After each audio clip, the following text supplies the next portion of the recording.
Hello to the pessimistic, optimistic, and everyone in between. Welcome back to the Minnesotan Sports Podcast. My name is Connor Philippi, and it's a Saturday morning, and I'm just doing a really quick, low-quality video to break down the news that just broke. Stay tuned to the next week. I'm going to be making some more high-quality videos about the AFC, breaking down their season last year, doing some previews of the Vikings season as well. So make sure you tune in for those videos in the coming week. But I want to make a quick video because the NFL announced that there was going to be $255 million on the salary cap this upcoming season. Just kind of looking at Tom Pelissero's report here and paraphrasing, the unprecedented, actually no, I'm not going to say that word, because ever since COVID, I promised I wouldn't say it. The unexpected $30 million increase per club in this year's salary cap is the result of the full repayment of all amounts advanced by clubs and deferred by players during the COVID pandemic, as well as an extraordinary increase in media revenue for the 2024 season. So for all the people that are saying that as the generations go on, that it's more of an instant gratification and a low attention span culture, and that sports are going to be tanking and going down the drain and all this stuff, that could not be further from the truth. And I think that last year's success definitely, contributed to people realizing that sports are still alive and well, and people just like to consume it in different ways than they used to sometimes, and that's okay. But with all this news coming out about all the success, there's the Amazon deal now, there's a lot of things that contributed to now the salary cap being increased, as well as just in general, you have to increase it as time goes on because players continue to ask for more and more, resetting the market over and over again.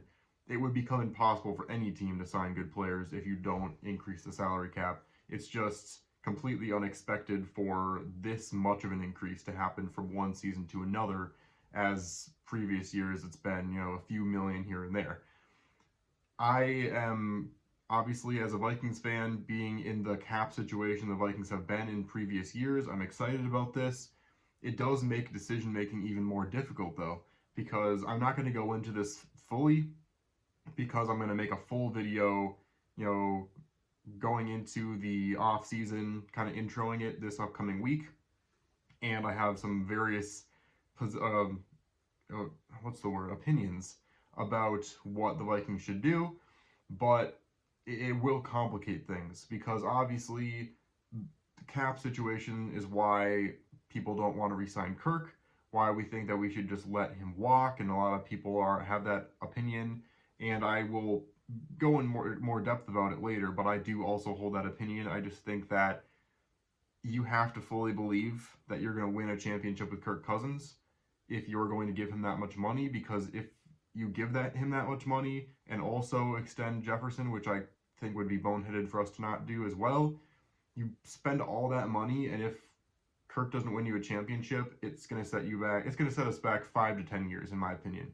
The amount of money that we're spending on Kirk and how much that's going to affect the salary cap. Well, maybe 10 years is a little much, but the next 5 years will definitely be severely impacted by how much money we give Kirk.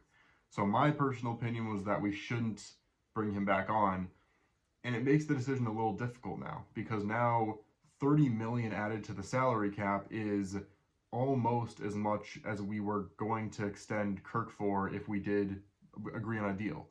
Kirk looking like he is wanting potentially upwards of 45. The Vikings want to give him 35. If the Vikings and Kirk agree on a deal, I think it would most likely be around the range of 40 million, but it all comes down to guaranteed money, and that's where I think things are snagging with the Vikings and Kirk. But if it all came down to money, this news about the salary cap increase definitely would complicate things, and I think it would make more fans want to keep Kirk. I feel like I'm still under the opinion that we should get rid of him even with this news. I just don't know if Kirk is going to put us in a position where we can win a championship, especially considering the money we're spending on Kirk is going to prevent us from building around him in a way where he would need. I just don't think, I genuinely feel like you almost need a quarterback on a rookie contract or a legit top 5, like elite best of the best QB. Because either it's that elite best of the best QB that is going to make up for all the things that you can't afford because you gave them that money, or the rookie quarterback is going to be good enough where he can lead a team that's going to be very well built around him because you don't have to pay that much money for a QB since he's on his rookie deal. So I feel like those are the only two options. So looking at it, is Kirk a top 5 QB? My answer is no. So I personally feel like that's where we're at. But I'm going to go a lot more in depth about that in the upcoming weeks.